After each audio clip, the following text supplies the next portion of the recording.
Good evening and welcome back to the Building the New World Conference. Tonight, we're going to be hearing from the speakers in Sector 7, Health and Wellness. First up is Stephen Dynako, who is the founder of Social Chrysalis and a thought leader in the conscious business domain. In 2019, he partnered with the late futurist Barbara Marx Hubbard to produce her final live course offering called the Evolutionary Ambassador Academy. Stephen's experience co-creating with Barbara was the inspiration for the creation of Social Chrysalis, an educational platform that teaches the skills of conscious evolution. Stephen has authored numerous articles on conscious business, has appeared on a number of interview programs on the topic, and is the former director of the Conscious Business Enterprise, a certificate program previously offered by Humanities Team. As a clinical practitioner, Stephen received his MA in Pastoral Counseling from Loyola University Chicago. He completed a clinical chaplain internship at Rush University Medical Center, and he is a certified DreamWork facilitator by the Marin Institute, along with being a certified Heart Math Interventions Program facilitator. In this session, Stephen will explore innovations in health and wellness modalities with Mike Parker, creator of the Liminal Coaching Program. Welcome. Great, thank you, Laura. Appreciate it. So before we get started, and Mike, thank you for being here. I just want to start just by telling a little bit of my own story in doing health and wellness work. After working a long time in the corporate world, I was feeling drawn into helping, and it really started with my spiritual work as a chaplain, a lay chaplain, and it kind of went from there. So I won't go through the whole story with you, other than to say that the first thing, the first practice, that health and wellness practice, you could say, that really struck me over 20 years ago was meditation, and I really felt like I was at home with that. And like any and all of us who are searching, the first step on the journey leads to others. So as in my own path, I've become interested and practiced yoga, mindfulness, breath work, even ecstatic dance. So and a lot of these things now are becoming mainstream. So whereas maybe 20, 30 years ago, like yoga was seen as a fringe thing, now it's much more mainstreamed, and we're not going to go into a discussion of the merits of that, because there's different shifts and modifications that happen to these things as they become mainstream. But nevertheless, when you say yoga, people generally will now understand what that is. At least they'll have some sense of it. And it's the same thing like we hear with mindfulness. And these are even in the workplace, in the corporate workplace, we hear about how mindfulness is helpful. And it's a stress reducer and a stress reliever. And then breath work, we hear about the importance of the breath. And these things, as I said in the past, may have been more fringe, and now they've become more mainstream. So we've got maybe a half a dozen things like this that if I say yoga, mindfulness, heart math is a specific practice, people will tend to have some idea of what that is. So as I was contemplating what to present, and as a practitioner myself, Laura said, I'm like certified in DreamWork, so I've done that. I'm certified in heart math. I've helped people with that. And being a seeker, my question is, as things become mainstream, is there room for other modalities? Is there room for other practices? And my own answer to that question is yes. So I felt drawn in this particular session to talk about innovations in health and wellness. And I had the pleasure, probably a little over a year ago or more, to meet Mike Parker. And as Laura also mentioned, I'm the founder of Social Chrysalis, which is an online learning platform teaching the skills of conscious evolution. And Mike is one of the course providers on the platform, and he teaches. He's the creator and the teacher of a modality called liminal coaching. So I wanted to explore with Mike liminal coaching as one example of an innovation in the health and wellness sphere, and then also to give some exposure to it, because I've experienced Mike's technique myself, and there are several reasons why I have found it to be really powerful, which we'll get into as we have the discussion. And I like that it is something different. So it's not as if, I've learned one style of yoga and then I went to a yoga teacher who's teaching a different style. I mean, Mike's work is, blends other things in, I would say, but then it's entirely a different kind of modality. So Mike, thank you for taking the time. Really appreciate you being here and talking about liminal coaching. So stories are always a great way to start because they're fascinating, and stories also aren't as boring as didactic teaching. So I wanted to get into the story, at least the first thing that started you along your journey that led you to create liminal coaching. Yeah. And it was, and I'll bring this one piece up, and then you can dovetail off of it. But when you were 14, you had an experience of hypnotizing your classmates, and you got in trouble for it. So why don't we start there? Yeah, you bet. So that's true. That's absolutely true. And it was a really interesting experience, because the reaction I got to it was pretty grim, really. It was an amazing thing to me. I mean, I was 14 and I was always fascinated by different brain states, different states of mind, and how we think and what we can do with it. And I actually found a book called Hypnotism for Medical and Dental Practitioners, which was written in 1960 something, but it was very factual. It was written by a medical doctor. And there were all kinds of things in there about how they were doing surgery with people who had anesthetized themselves without anesthetic and stuff like that. So I was getting people to anesthetize their hands and sticking compass needles in them, and amongst other things, and regressing them to their 3rd birthday and stuff like that. And I did get into a lot of trouble for it. I mean, it blew over in the end, but I had a plan afterwards, which was to study psychology. But when I looked around at what was available in the UK, there was nothing there but mechanistic approaches like behaviorism. And I knew I didn't want to do that. So I guess learning hypnosis from the school library was part of a lifelong interest in consciousness and stuff. I was fascinated by the different states that could be achieved. But back in the 70s, it was considered way out, disreputable and fringe nonsense. But I've spent all the time since then really looking into what I see as being the extraordinary and vast mystery of thought and consciousness that we all walk around using every day. And at the same time, I had this parallel career. I was putting in mission critical payment systems around the world and doing consulting which paid the bills. And those two things were really separate, and in some ways it was quite painfully separate, because I think where I really wanted to be was where I have finally ended up, actually working with this stuff a lot more intimately.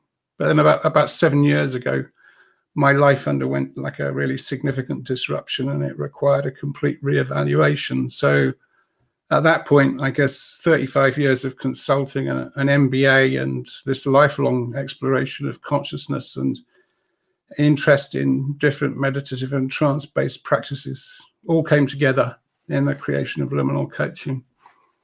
And I was, pretty determined from the outset. I actually really wanted to make it as science-based as possible, because I believe that makes it really much more accessible to many more people. And also, when I look carefully and closely at the research which has been done, I can't see any reason not to use a science-based approach. So that's kind of a brief, rough intro of how I ended up where I am now. And I suppose one of the key things I think about liminal coaching is it's called liminal because it comes from the Latin limen, a doorway, meaning a doorway or a portal. And it actually refers to that halfway state between dream and waking. And that's very similar to daydream. So there is a difference between that and meditation and hypnotic trance and other similar types of states, although I have to say that they do all overlap, right? So there's no hard and fast definition, but I wanted a way to describe how all of those states are actually created by the framework which is being used when you first turn the mind inward on itself. So that's why I decided to call it liminal coaching, rather than, oh, we're using trance or we're using meditation, because it is somewhat similar, but it's not exactly the same. A lot of it relies on what I call guided relaxation. So we can get into that in more detail if you want to, but it's up to you. You steer. Sure. No, I appreciate that as our start. So you know, and another thing I appreciate as well is, you know, the story that your background, you know, having that kind of office type corporate experience, and then in the back of your mind, or maybe it wasn't even in the back of your mind so much, but this, like, you had this, what Barbara Marx Hubbard would call this impulse, evolutionary impulse. Yeah, I would agree with that term as well, actually. Yeah. So I just appreciate that, because you know, I know there are among our audience here as well people who are you know, following a different impulse, or maybe the original impulse, we might even call it, and really building their new world, starting from within. Actually, so, could I maybe just say something about that? Because please. I think it's so important. I think it's so fundamentally important. Part of the liminal coaching technique is based on and has been informed quite a lot by the work of Steve DeShazer and his wife Insoo Kim Berg, who actually developed solutions-focused brief therapy back in the 70s and 80s. And the reason for that is because they completely broke with all of the then current psychological practices and made the person themselves the center of the process. And they describe it sometimes as being the client is the expert in their own life, in their own evolution. What's interesting to me about that is that I think that there is a fundamental impulse to integration and wholeness in everybody. And I actually think that the entire very negative view of human nature that we tend to be educated with and are expected to accept as being, oh, that's just how things are, is quite wrong. So we start off in liminal coaching, we actually start off by not saying, hey, what's wrong with you? We're going to fix it. We start off by saying, hey, what's right with you and where do you want to go? Because if we focus on that, whatever else is happening will probably just drop away into the background. Yeah. And the other person that I'm reminded of is Carl Rogers, right? The person-centered therapy, where it's kind of similar basis, that we are the authors and experts in our lives. Yeah, very absolutely the same, probably. Yeah, sure. Okay, so you know, the theme of this particular presentation is innovations in health and wellness, and yet the roots of liminal coaching, I think professionally you've been doing it for 5 years or so. Yeah, coming into our 6th year now. Yeah, and the roots of it go back though to those early experiences that you had. We absolutely do, and a whole bunch of different stuff is there. And we'd be here for a really long time if I tried to describe it all. But at the same time as I was nearly getting thrown out of school for hypnotizing people, I was also writing to the Institute of General Semantics in Lakewood, Connecticut, to tell them that I thought that's where I should be studying. They never replied, but I think that might have been because of the sloping handwriting, which is fine. But it was a pretty early indication of the fact that I was always going to be completely interested in whole systems, in systems thinking, in integrated systems thinking. So when I did my MBA, I did finance and strategy and stuff like that, but I also did innovation. And after that, I did a course, several postgrad courses on systems thinking, with a particular view to how do psychology, anthropology, sociology, and other things fit together to create the overall context in which we're living, and how does that affect us as people, and how does it affect our well-being? Because I have, ever since the fundamental thing about the experimenting with hypnosis at that age was just seeing right in front of my own eyes that people were perfectly capable of having this enormous degree of control over their bodies once they could access their subconscious. So the idea that we were somehow this consciousness brain floating around in a lump of mechanistic stuff was always, to me, completely unrealistic. Yeah. So for a long time, right from the beginning, I was seeing and reaching for the concept, the sense of wholeness, of well-being. And how would you say, and we're going to get into more of it in a moment, how would you say liminal coaching then is different from, let's say, what maybe Carl Jung did? Because Carl Jung was working with people with dreams and accessing whatever messages were coming from the unconscious in the sleeping state, and the liminal state's a little bit different than that. Yeah, I don't know quite how different, but it's certainly a different approach to Jung's. And it's interesting you should bring Jung up, because I just started reading the collected works in more detail, and I came across a book by a guy called Richard Stoll, who actually in 1995 wrote a very convincing takedown of Jung's entire past, his history, his school, and everything else, and actually accused him of trying to create a religious cult. So that was quite interesting, actually, because I could see where some of the objections came from, but it was way over the top. The thing about liminal coaching is that, well, I'm going to be really heretical here. I'm going to say that one of the main principles is that it actually considers the completely unscientific assumptions made by both Freud and Jung to be completely unscientific assumptions.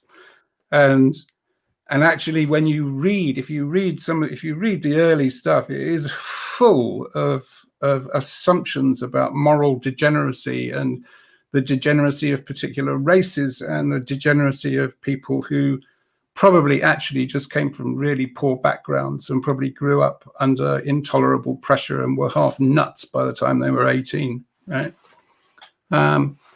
So one of the things that I think is important that we do with liminal coaching, which I think is unusual or new or innovative, is to actually develop a harmonious and collaborative relationship with the instinctive brain and with the whole of the unconscious. And we actually allow people to experience their own unconscious as being a place which is generally full of hugely helpful stuff. And it's not actually full of the impulse to have sex with your mother or kill your father or anything else. I mean, there may be some bits and pieces of stuff from the amygdala which can be quite grim, like I want to kill that person type impulses. But I think that that's a minor part, actually, of what is in the unconscious, because when you think about it, we apply the term unconscious to whatever we're not conscious of, and that includes a massive amount of the higher brain, because our consciousness is actually focused in 2 tablespoons of brain here and here. So there's a huge amount going on there. In the other 9/10 is like full of these amazingly complex, intricate, and fabulous automatic processes which keep everything going, keep everything running for us. And so part of the special contribution that we have to make through liminal coaching is actually helping people to get past what they've seen on TV, what they've culturally absorbed about how awful, how potentially disruptive or evil the subconscious is, and actually introduce them to it as their friend and a source of all kinds of good stuff. Yeah, and therefore not be afraid of it, or somehow push it away, or be ashamed, or whatever might be wrapped up in that. Yeah. And I appreciate the scientific approach as well, because it's well informed. It seems to me that, and you've made that intention that as you were developing the idea, and maybe you didn't have the name for it right away, I don't know, but it was important for you that it was supported by science. Yeah, really, very, very, very important, really. And that's because I think that really, really good scientists know how little they know. And I also think that that is true of people who have thought really deeply about any field that they're in, right? And I've never seen I've never in my mind has there been a conflict between what we might kind of loosely term spirituality and science, or what I might call intuitively reaching out for something which is higher and integrative, and science. Because actually, when you come right down to it, when you really dig into it, there isn't a single major scientific breakthrough that didn't start off as being something that looks suspiciously like an amazing intuitive insight that sometimes people aren't quite sure it came from. So my favorite example is actually Mendeleev, who developed periodic table, and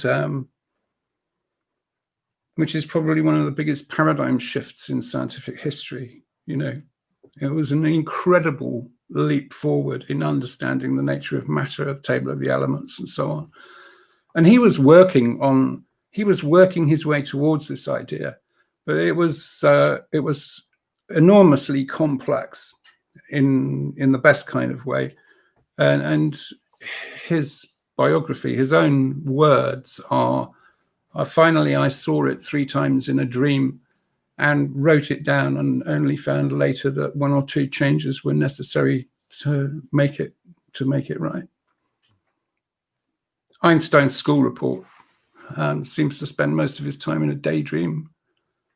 And we now know that daydream, and also during REM sleep, which is very similar to daydream, we know that something called the default mode network switches on. And that is actually implicated in processing massively complex problems and producing solutions for them. So what we've kind of done is to take everything which was good from the practices that we could find, explore the science which is there, and bring the two together in the most coherent way that I've been able to do so far, and produce something which I think really is innovative. Mm. So I love that you brought up daydreaming, because I remember as a kid being scolded for being a daydreamer. Like, if, just caught in, kind of looking out in the distance and, appearing to not be engaged. And what I'm hearing you saying is that daydreaming is perhaps one way to actually be very engaged. It's one way of allowing the massive solution creation capability of the subconscious part of the higher brain to make its contribution to what you're doing. Yeah. And this is now, actually, interestingly enough, I was reading an article today in Fortune about how, I'm pretty sure, LinkedIn and Google and several other organizations have now actually said that it's fine for staff to have zone out periods where they daydream. We actually give it to people as an exercise in liminal coaching programs to just stop every ad. To call it liminal Pomodoro, right, after the Pomodoro time management technique, and just get them to actually cultivate dropping into daydream for 5 minutes, an hour, as being a cognitive skill, something that they can use and do. And just to tie it back, there's science that shows that actually has a generative impact. I mean, the brain's working. It's not as zoning out is not like checking out. Oh, you got time for one of my favorite neuroscience stories? This is such a fun story as well, because this actually also illustrates great science, right? Or what I think of as great science, because there are these two guys, Rachel and Shulman, at the University of Washington in St. Louis in 2012, and they've got people wired into fMRI machines, right? So they can measure the amount of blood sugar their brain is using while they're doing different tasks. Okay, so the usage of blood sugar is a pretty good measure of how much energy the brain is using. And putting somebody in an fMRI machine takes quite a lot of time. So in between the tests, they're not going to take them out of the machines and rewire them to do the next test.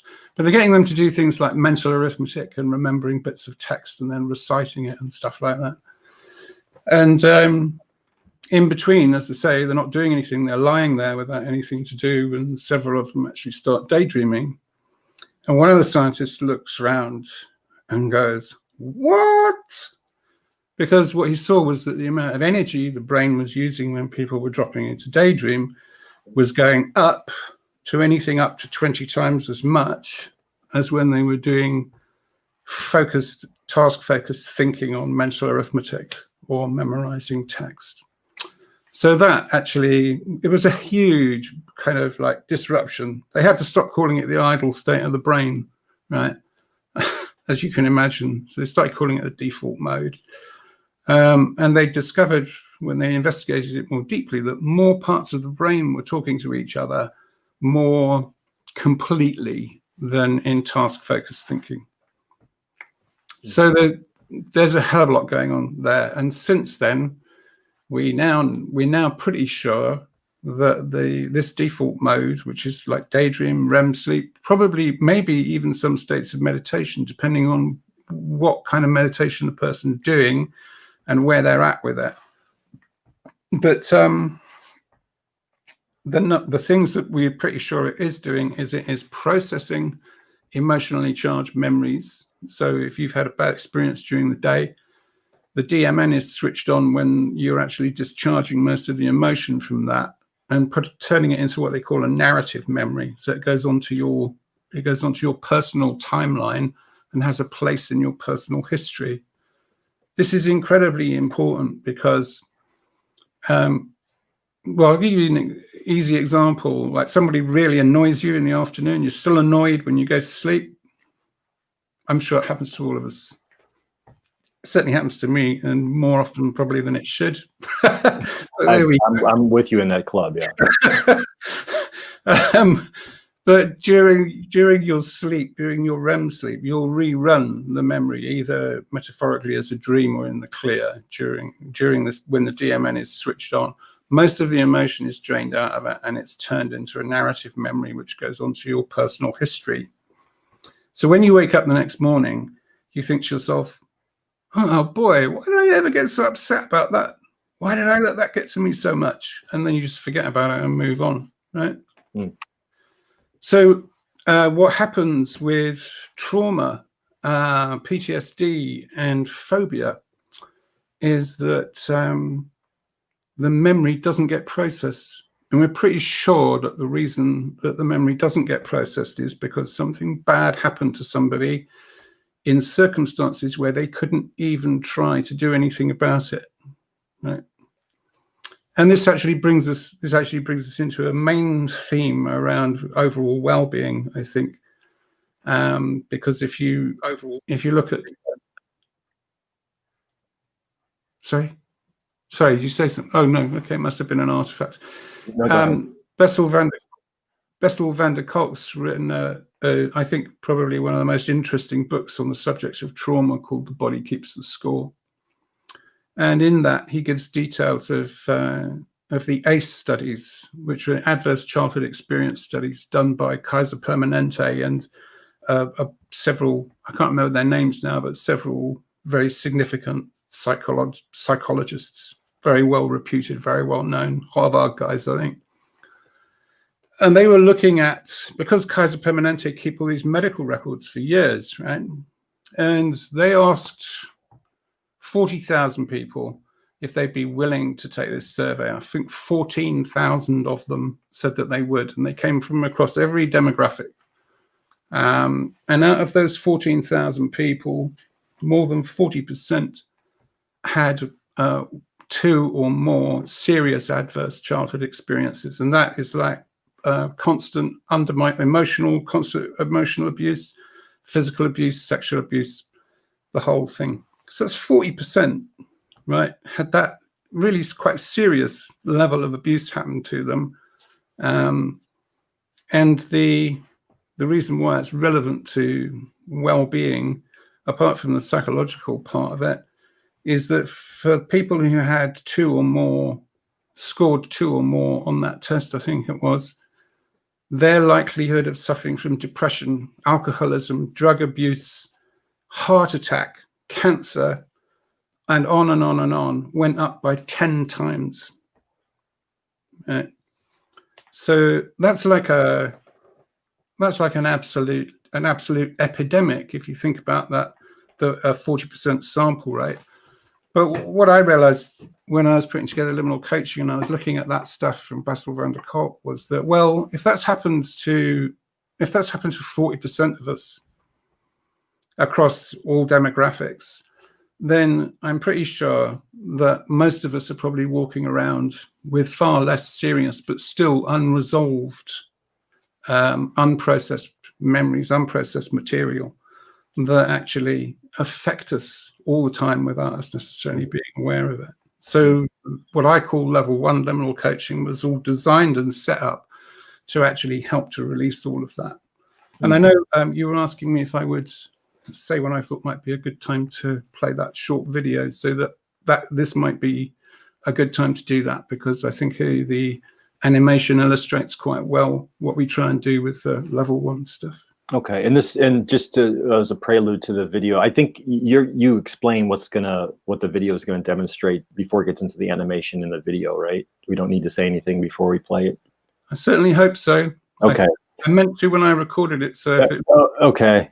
Yeah. All right. Well, let's give it a shot and learn a little bit more about the dynamics behind the technique. Thanks.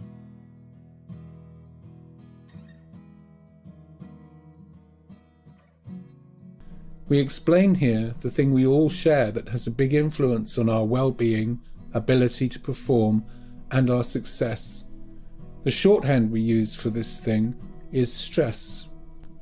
It's important to note that we use the term stress here to refer to accumulated subconscious material that retains its emotional charge and has not been processed for one reason or another. It can be recent or it can go back decades.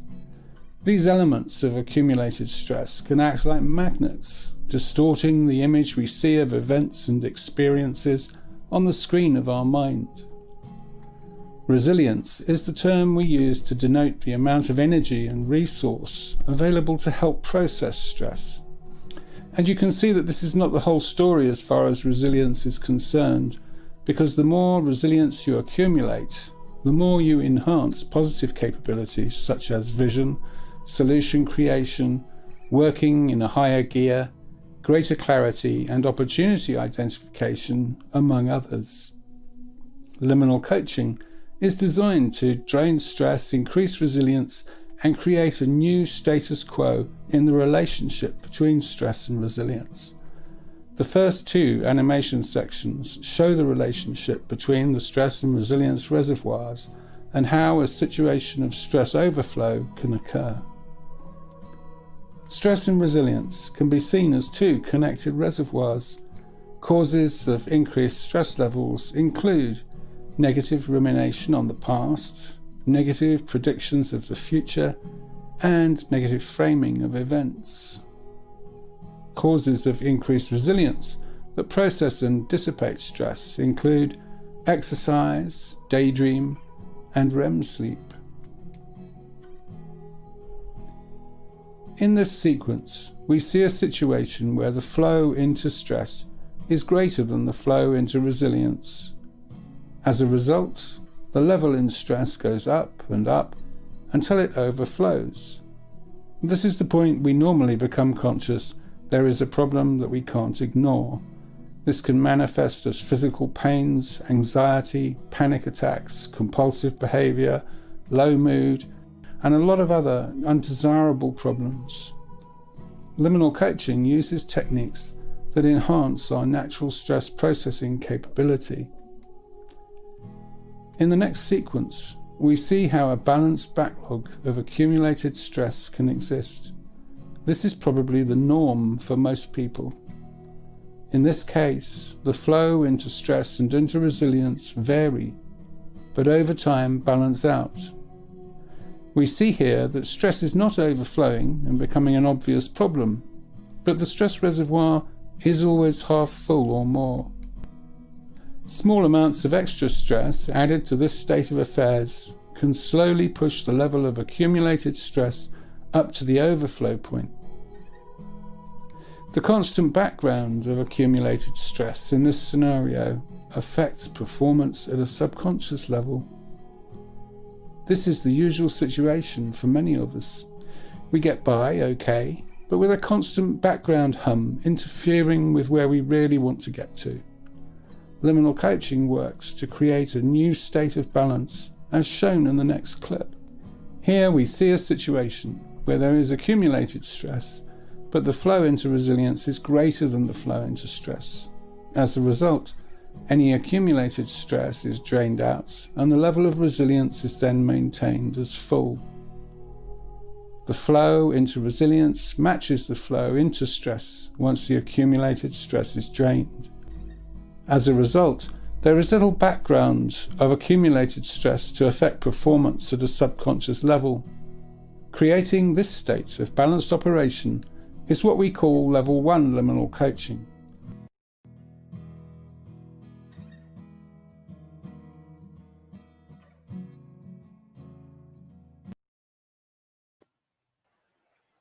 Okay.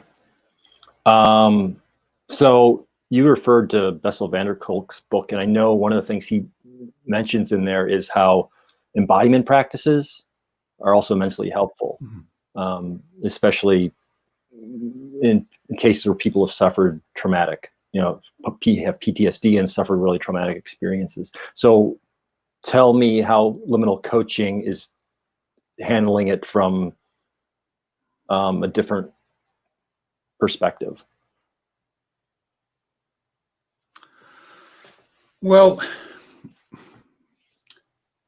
we certainly do include in every session, we actually include material which is designed to deliberately relax every single part of the body while we're going through the process as well. And I think that combined with the fact that we use carefully constructed guided relaxations, which are specially designed to help process the background stress, the accumulated stress, I think that can really help. I always ask people to do other stuff themselves, and one of the most important things I ask them to do is, if they have any kind of access to nature, use it. Make sure that you're getting 2 hours exposure to green stuff and trees and so on, a month at least. That's what the scientific finding is, the research that they've done with forest bathing, Shinrin-yoku and stuff like that. The results of doing that are extraordinary. A 40-minute walk in the woodland can reduce people's stress levels by 60%. So it's a very, very important part of the whole thing. And we also actually have a particular module which is based on reintegrating, making people feel more connected and embedded with nature. That's the one we used for the Spirit of Humanity thing on sustainability. So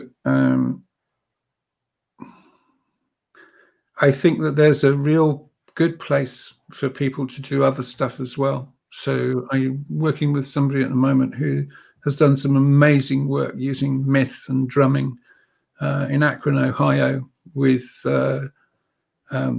kids from pretty underprivileged backgrounds, and using myth and using drumming and going through myth with them and pointing out what the significance of different myths are.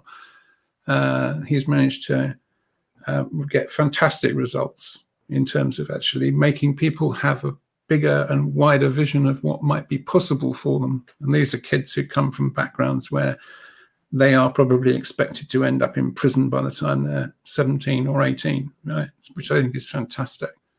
But the drumming in that case actually triggers the DMN, right? And actually, as a matter of fact, eye movement desensitization reprocessing, they also think that triggers the DMN as well by using that technique. So the stuff that we do is like in level 1, a coaching program is designed to really clear out the backlog of material at the subconscious level. And sorry, let me give you a good example. I had a client who actually had chronic, really serious, debilitating chronic chest, neck, and shoulder pains for over 2 years. They were a senior VP of marketing in a rocketing company which was growing like mad, and they were pretty much work obsessed. Actually, they felt they had to be at work all the time. They were bringing work home with them all the time, etc., etc. I'm sure we've all seen the same kind of thing before. And they'd been to see two different physicians about all the pains they were having. And they'd been told, oh, well, there's nothing really wrong with you. That's just stress, right? I mean, how can you be in agony and have somebody tell you there's nothing wrong? Anyway, we did about 5 or 6 sessions, all of which were actually focused on doing nothing but draining stress in the way that we do it, using guided relaxations, and actually getting the guy to stop negatively predicting the future. Stop ruminating about the past, and actually also start doing some things he actually enjoyed. And after about 6 or 7 weeks, he said, I woke up on Saturday, and for the first time in 20 years, I thought to myself, you know what? It's great. It's Saturday. I'm really going to enjoy today. And his pains are gone.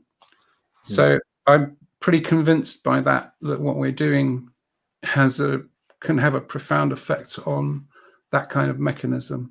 Yeah. Wow.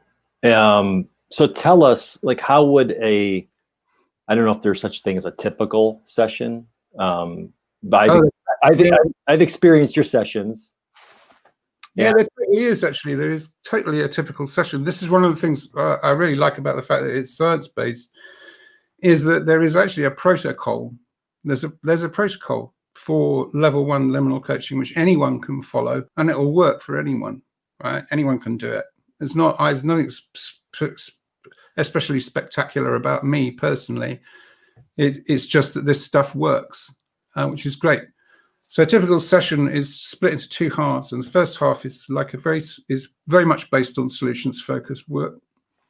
And to briefly describe it, we would start off with, how's the weather been? What's been happening with you? How are you? Is there anything which is particularly top of mind in this session that you want to work with? And of course, before we start, then we would establish what it is that the person wants to achieve, which doesn't have to be utterly specific. But usually people have got a pretty good idea, and it's usually something along the lines of, well, I'd like to stop waking up every morning in a panic and stuff like that quite often. Or I'd like to wake up and not feel compelled to check my emails and my bank balance on my phone as soon as I wake up. It's amazing how many people do that. But anyway, so the first part would start with that, and then we would do a section called "What's Been Good," and that's basically tell me 5 or 6 things which have been great about your past week. And the reason we do that is because for you to remember something which has been good, you access a part of your brain which means we can see when you do this that the blood supply to your amygdala actually reduces. So the amygdala starts calming down. And we can also see a little jolt of serotonin gets released into the brain, which is the I feel good, I can cope neurotransmitter. So by the time we got to the end of about 6 of those, the person is already actually feeling better about everything. And their amygdala started calming down. And that just works. And it works simply because it does. You know, that's how the brain is working like that, which is great, really. And when you know these things, then you can do them for yourself as well. So what I love about it is that we actually, as we do the sessions, we actually give people tools to be able to do it themselves going forward. So that's the first 2 bits, and then in the third part we might do scaling. So we have subjective units. Scaling is very common in psychotherapy. It's usually called subjective units of distress, right? Which is like you start off by saying, okay, how distressed are you? And then the following week, it's how much less distressed are you? Whereas to take a true solutions-focused approach, we're actually asking people about subjective units of success. So this is where you really want to be, and this is where you don't want to be, and where are you on that scale? And then we would ask questions, unloaded questions. So, wow, so you're a 3, say, and what's it like to be a 4 or a 5? And people will describe actually what it's like to be a 4 or a 5. Here's the interesting thing about it. As soon as they start describing what it's like to be in a better place, they actually start creating the scenario in their mind of what it's like to be where they want to be. So they've already actually started thinking about where they want to be rather than what they think their problems are. Right? So that's then followed up by the miracle question, which was invented by Insoo Kim Berg. And I think is it sounds simple, but it's actually, I think, a great technique where you ask the client, so suppose you went to sleep tonight and you had a wonderful, peaceful sleep. And during the night, this miracle happens, and everything which is standing in your way of being where you want to be is actually completely swept away. What would be the first thing you would notice tomorrow morning, which would tell you the miracle had happened?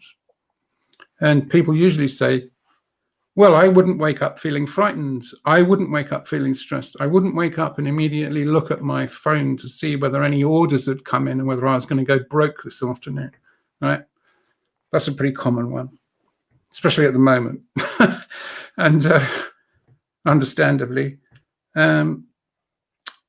So when we get that, when somebody says that, it's really interesting. That's a really interesting point. At that point, we then say, okay, that's great. So you told me what wouldn't be happening.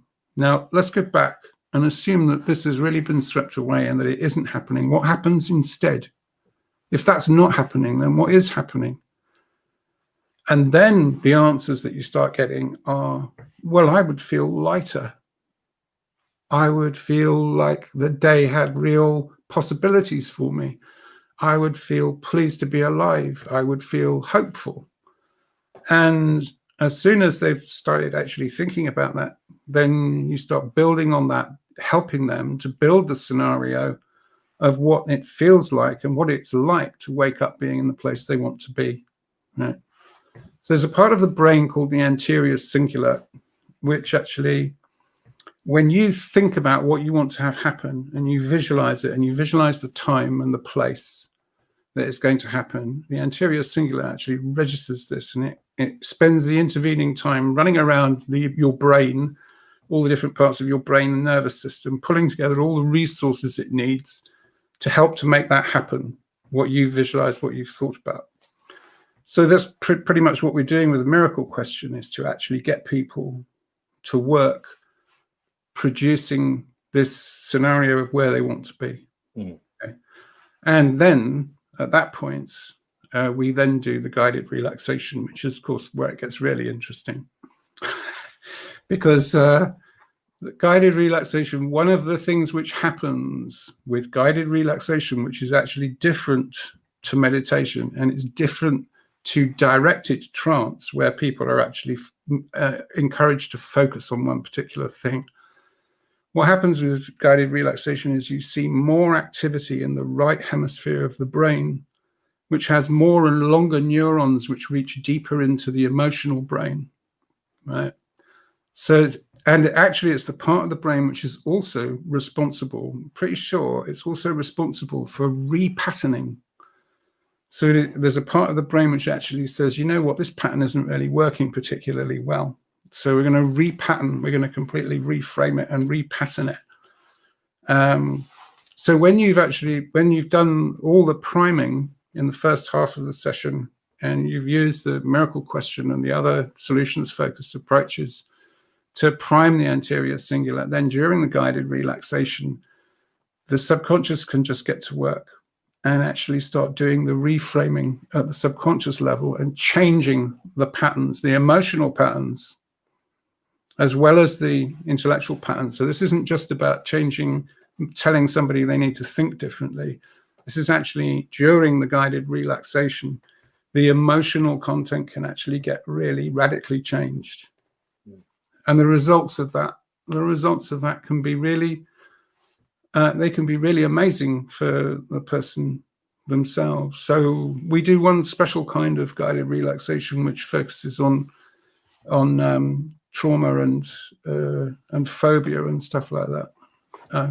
It's taken from an NLP technique, but we embellish it with more stuff, and it's basically a rewind, which is now a pretty well-known and accepted technique used by lots of people, not just in NLP, for dealing with trauma and phobia and stuff.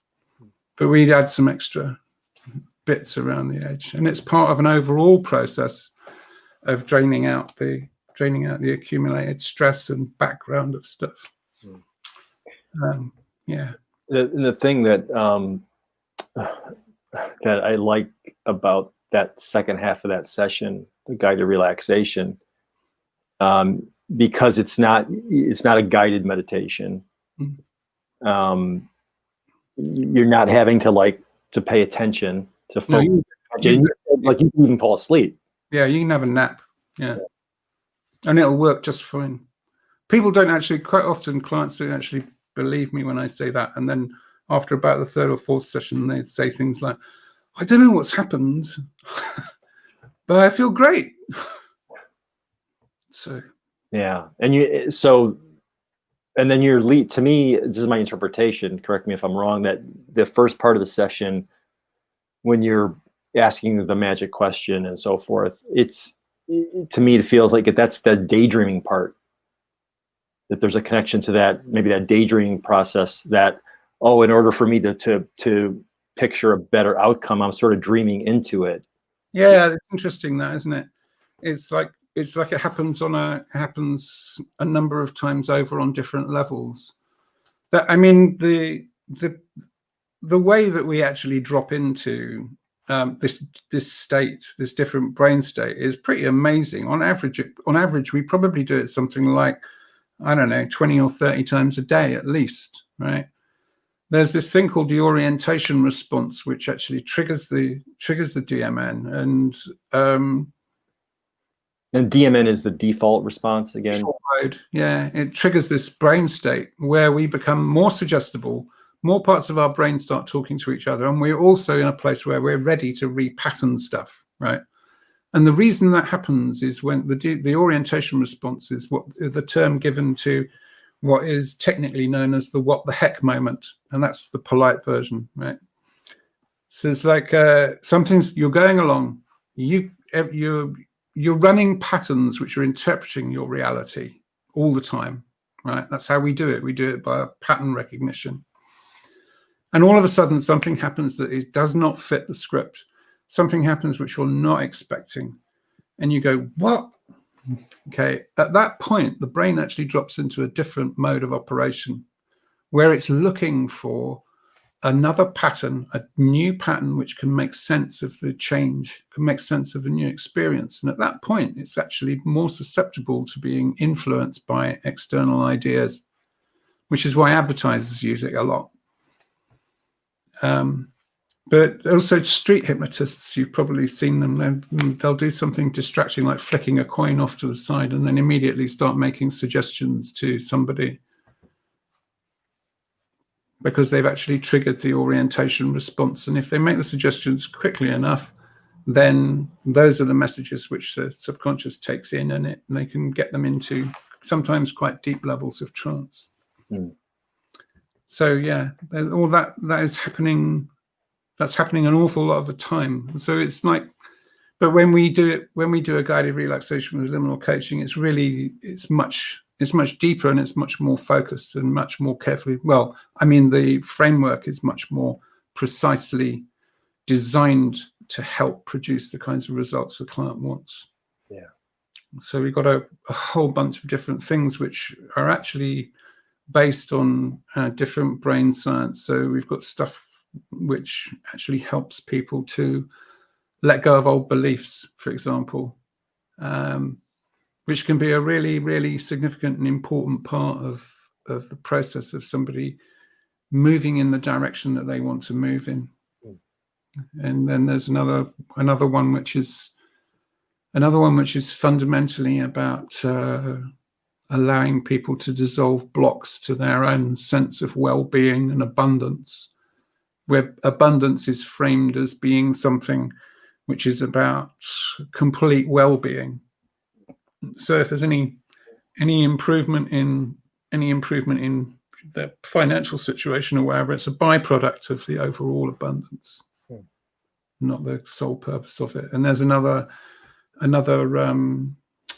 structured guided relaxation which is focused on encouraging this solution creation capability to work full blast for somebody. So we use that with people who are, for example, we've got a set of modules that we're using for people who are disoriented and are needing to do massive pivoting of what they're doing, right? So the first thing that we do is to drain out, that's like a 4-session thing. So the first session will drain out as much stress as we possibly can, and they'll work on that for a week. And then in the second session, we actually do the letting go of beliefs and assumptions. And that clears the field, right? Because actually all the things that you believed and all the assumptions you made about what was real and what was working and stuff like that have somehow dissolved. So this is about being able to let go of them, leaving an empty space where new stuff can appear. Then in the next session, we actually do something which says, okay, you've got this solution creation capability. Now we're going to stimulate it so that your subconscious can actually deliver a pattern which can take you in the direction you want to go. It's a solution. And the final session is actually about intuition, and about how that is actually an all-over complete embodied experience. Connecting with your intuition is an emotional, physical, mental, and other type of experience. So it aims to bring all of those things together and let people connect with what I describe it as being the sense of knowing where you're going, even though you may not know exactly where that is. So we're going to move into Q&A in a moment. Before we do that, I just have one question. Given the stress of the world, such as it is right now, and all of the crises we're experiencing, individually and collectively, where do you see like the technique being useful on a global level? Yeah, that is the subject which is so close to my heart. I could go on about it for ages. But so the business is running in a way where we do the high value one-to-one consulting supports other things as well. So there's like the liminal essentials stuff you can get from the website, which I think is like $50 or something like that. which is a self-teach thing. And I've actually had several people do that and have had really, really good results from it. And there's the online course that we've got with Social Chrysalis as well, the video-based course, which is a bit more expensive. But there are also plans afoot to try to make it even more widely available. We're still trying to work out exactly how to do that. I don't know whether we have to look at external funding or grant funding or whatever to make it available, because it doesn't cost nothing to produce it all, right? But one of the things which is really interesting about the fact that it's science-based and it's a protocol and it can work for anybody, and what I would love to see develop and what we're actually looking at doing is having a buddy coaching, socially connected setup, so that people can connect with one another and they can do different parts of the session for one another, because I think it's actually important to have that human connection when you're doing especially when you're doing the first half. Yeah. So there's that, and I would love to be able to make it as available as possible, particularly to people. I mean, to put it bluntly, my preference would be for this or something like it to be available for people who need it most of all, who are people who are actually living under constant stress, sometimes under constant threat of death. I'm thinking here of kids who live in the townships in South Africa. My partner has had come to learn drawing, and they arrive in the classroom and their cortisol levels are up here, their ability to focus is out of the window, and their ability to conceive of their life actually ever getting any better is through the floor. And that is what stress does. It really is. And a lot of that is actually structural and social and cultural. And I don't think we can ignore that. Yeah. So that's a subject close to my heart. I actually think I describe it very simply as this, which is that being able to get yourself into a state where you are sufficiently calm for the higher solution creation levels of your brain to start working on your behalf is a profoundly, fundamentally empowering act that you can do for yourself, right? And I would like to see that ability to self-empower in that way become available for as many people as possible. Yeah, beautiful. Yeah, it's certainly building the new world, and I put your website there in the display, and then that your course on Social Chrysalis is there, socialchrysalis.com, the liminal course. So, Mike, thank you so much. We're going to move into some Q&A now. So, Katie, if you want to put up the first question, let me get rid of that. Go ahead. Okay, here we go. So the first question, with the extreme polarity and vast variety of individual awareness, what do you think is happening with the collective consciousness, the noosphere? Who are we collectively? Wow, that's a pretty big question.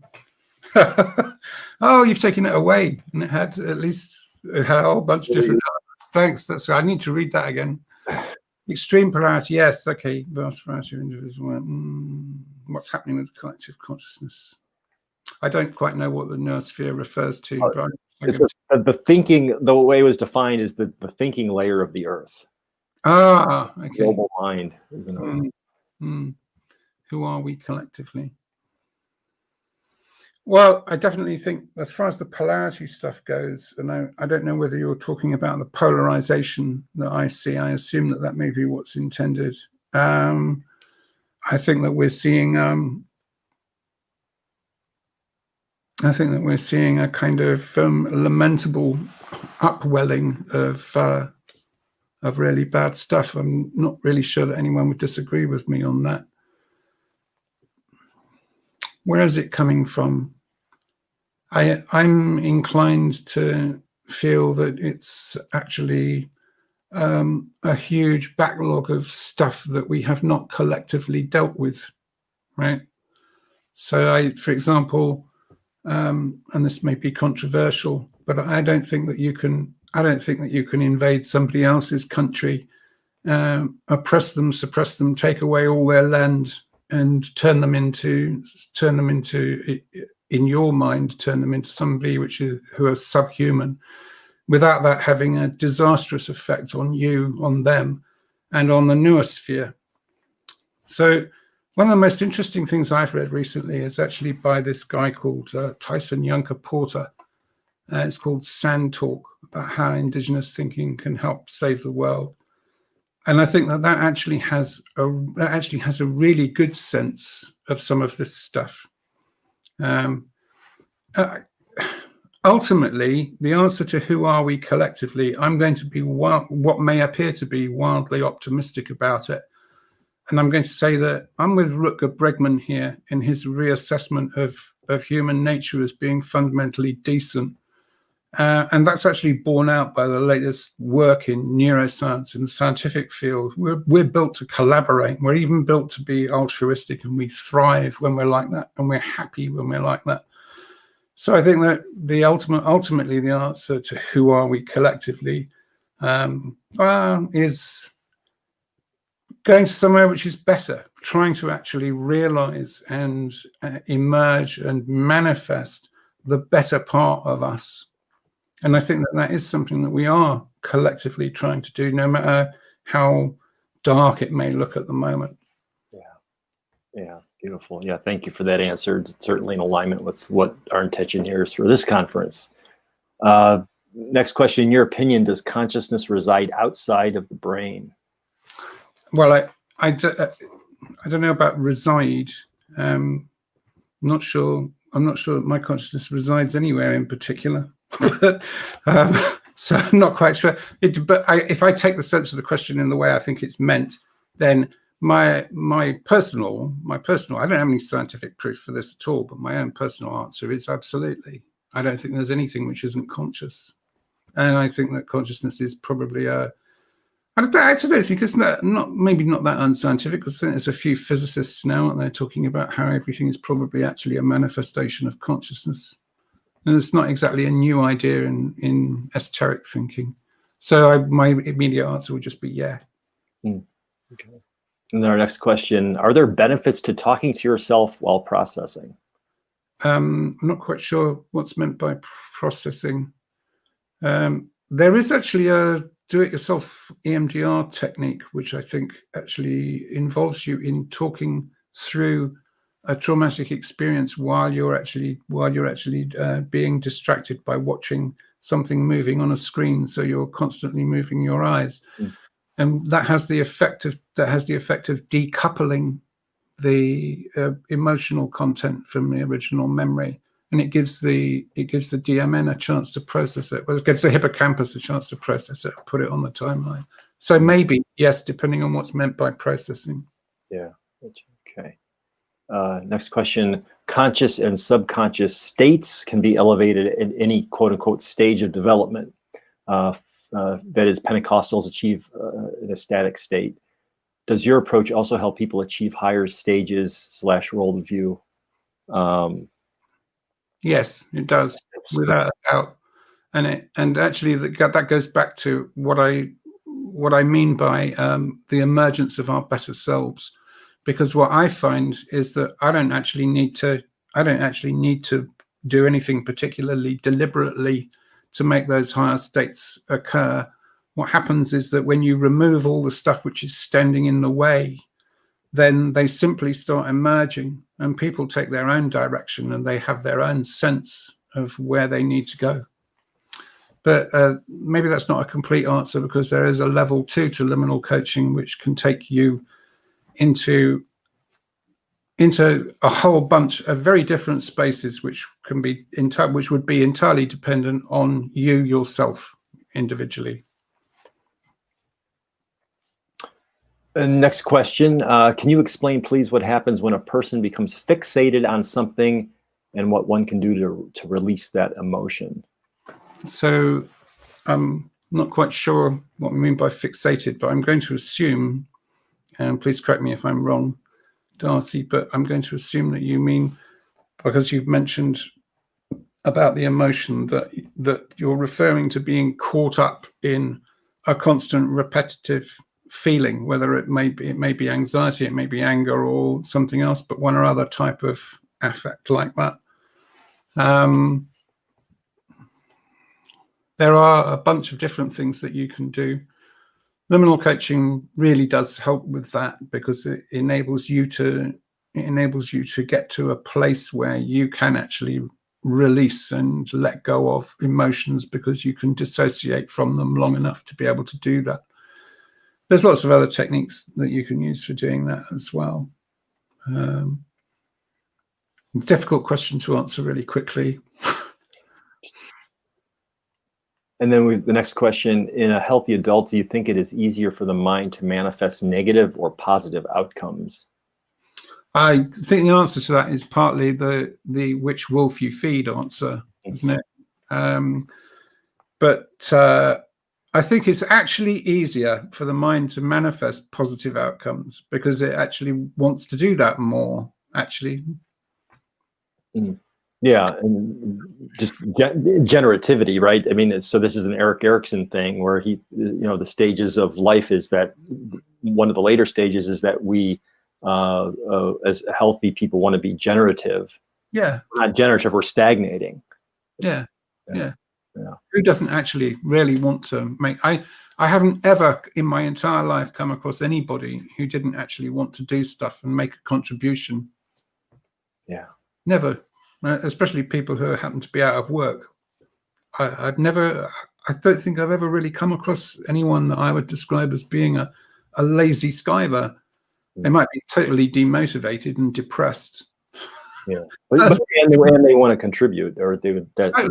Yeah, absolutely. Yeah, absolutely. Positive thinking and fantasy bound. Yeah. So where do you draw the line between positive thinking and fantasy bound thinking? Okay, so the very, very clear answer to that, which is that positive thinking is about actually thinking about what you can realistically achieve and engaging with that and doing the best you can with it. Fantasy bound thinking is just where you decide you're going to spend all your time triggering your own feel-good oxytocin stuff and maybe some serotonin by fantasizing about how you're going to go from being very poor to having a multi-million-dollar business in 5 weeks or 6 months or something like that, right?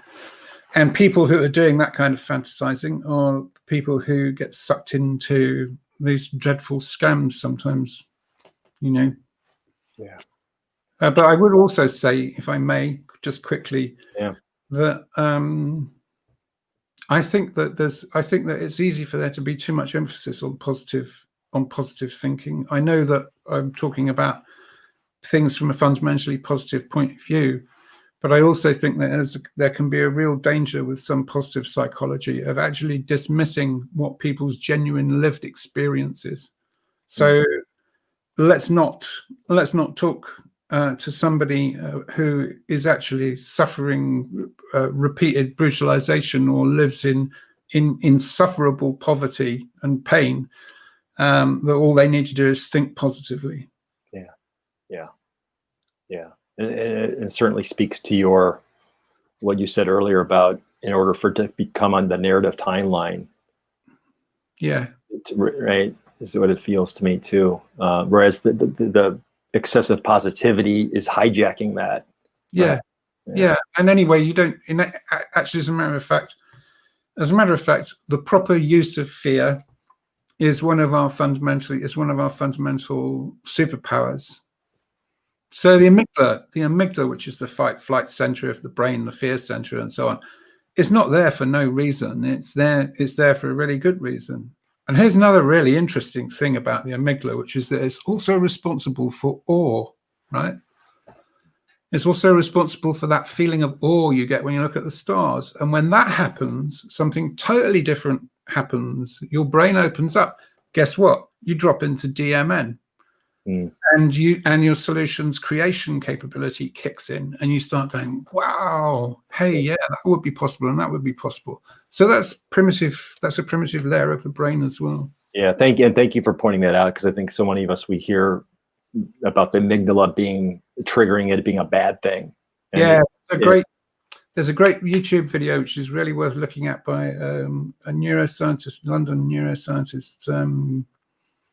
Oh gosh, he works with Cirque du Soleil. His name escapes me at the moment. I'll remember it later. But that's actually, he did an experiment with Cirque du Soleil where they were measuring the audience's reaction to these amazing feats, these awesome things that Cirque du Soleil were doing. And they were actually able to measure the production of awe quite well. Wow. And it did have this opening up effect. So, you know, it's a great thing, I think. Yeah, absolutely it is. Our next question, are you concerned that virtual reality will retard healthy brain function or embed the patterning / messaging of the programmers? Yes, I am actually. Yeah.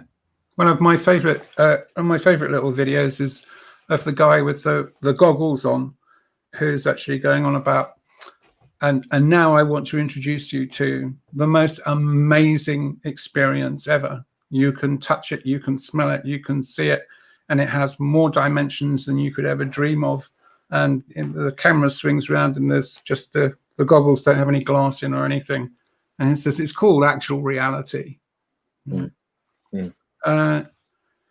And I think it's I think there is a real problem. I think there's a real problem with it. Yeah. And then Philip asks, what's your view on near-death experiences? Is it a chemical high from hormones and serotonin releasing in the brain, or is it something else? I'm going to answer that by saying I think that's a false either or.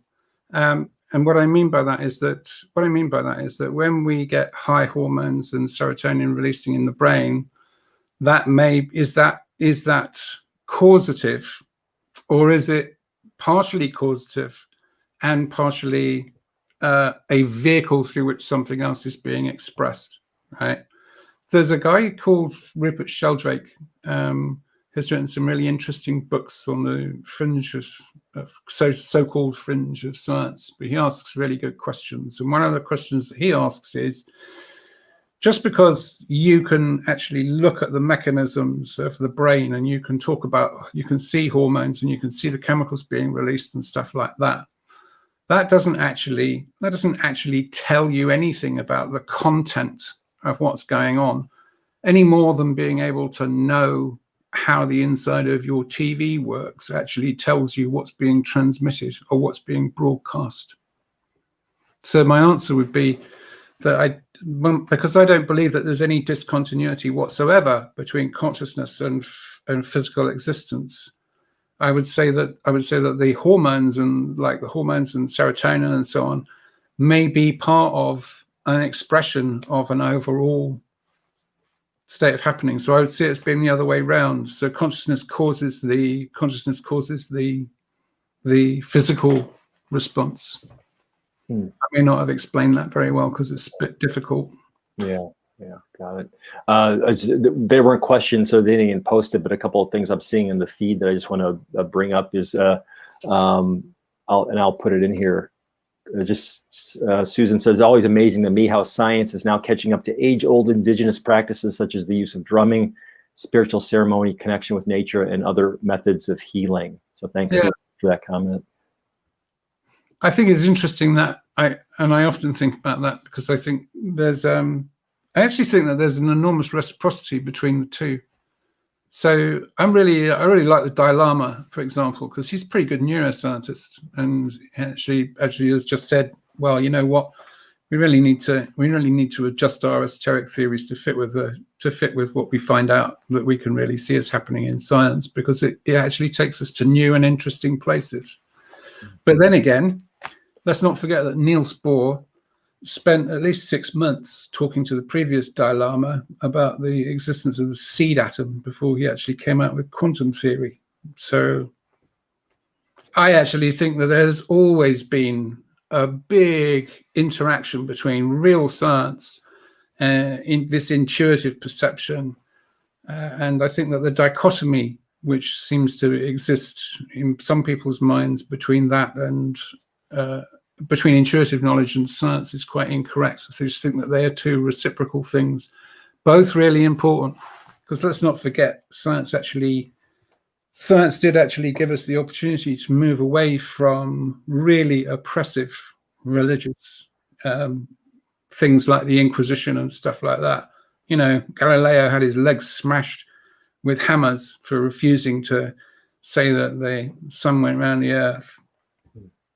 And thank you for underscoring that importance. It's like we're becoming mature, or more mature as we.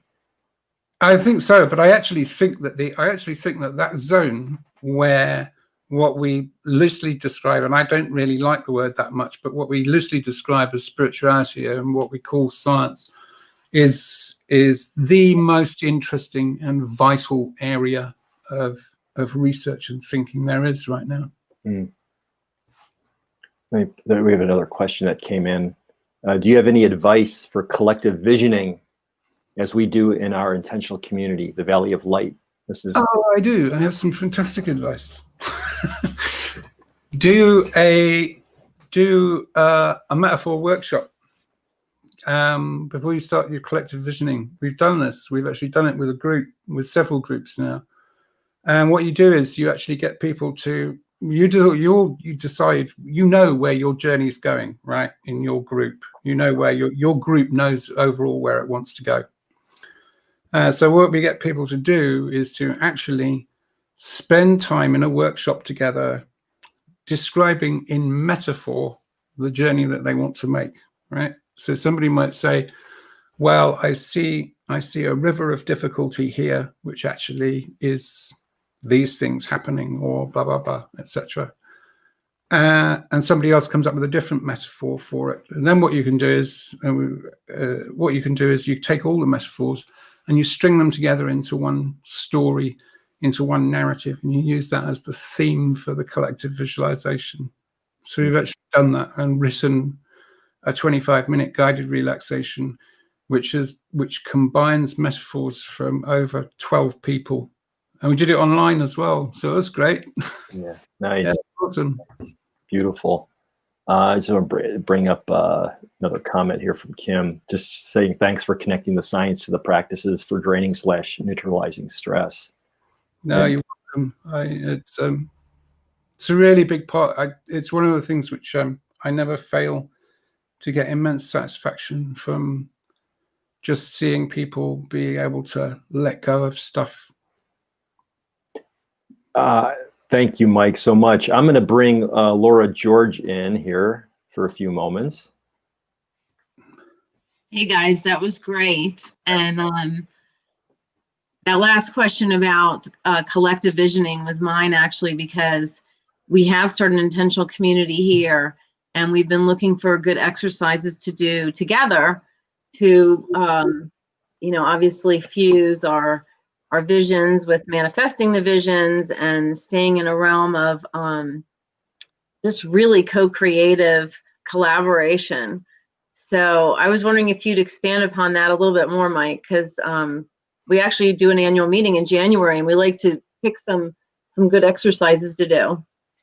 Yeah, metaphor is just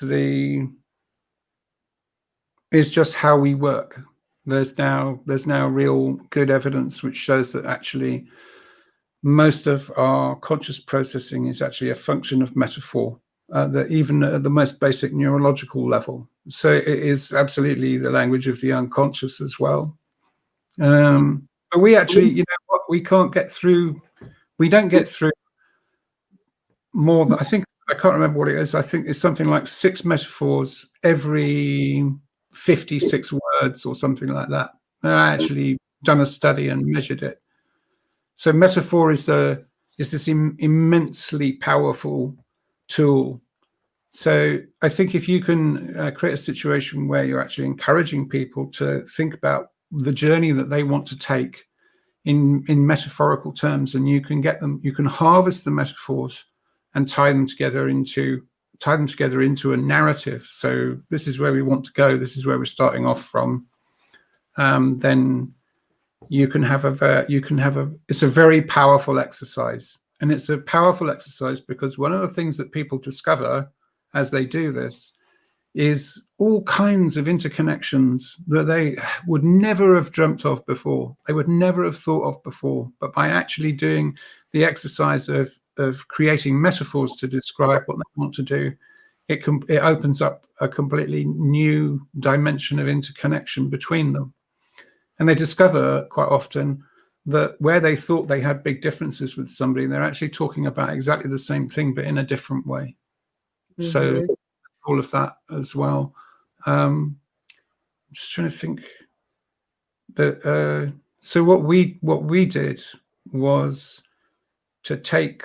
We were looking at a metaphorical journey where people wanted to explore what they were calling liminal space, which was what's there when we really open up everything else. We open up everything, and we say to ourselves, we know that we do not know, that there is a space of infinite possibility there. What happens in that space? So they then talked about each person generated a whole bunch of metaphors which described for them what that journey might be like. And we actually did that metaphor generation by doing a short guided relaxation where we took them to a place where they could buy a landscape of their own journey. And they could imagine that they were walking into the landscape.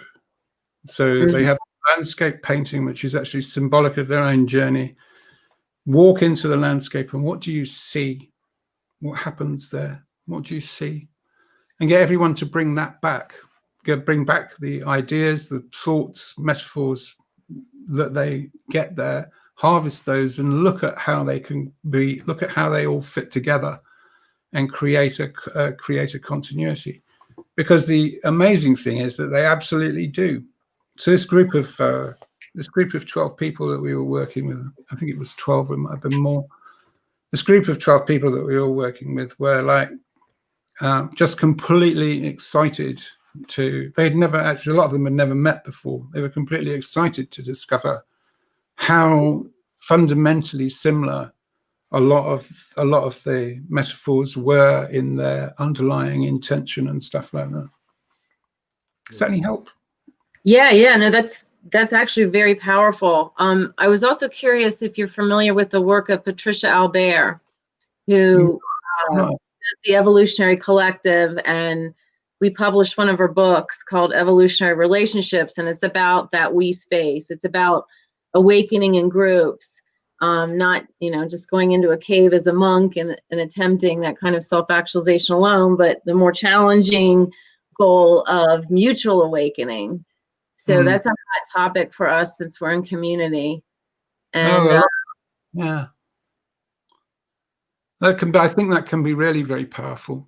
And it's more challenging. I mean, trying to reach higher stages and states in a group is obviously so much more challenging than a private meditation practice. So, well, when we do our January meeting, I'm gonna, Katie's on the line too. So Katie and I can follow up on this exercise because it sounds really good.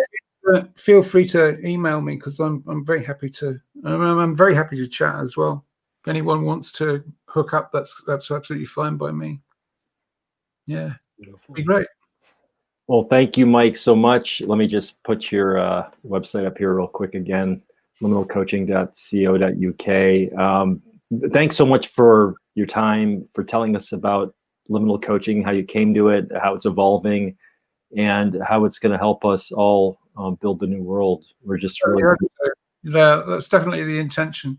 But thank you so much for taking the time and for giving me the opportunity to talk about it. It's great. Yeah, absolutely. Our pleasure.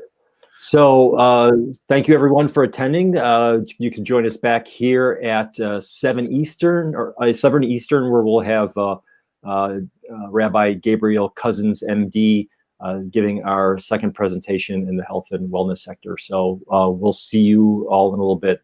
Be well until then. Thank you, everyone.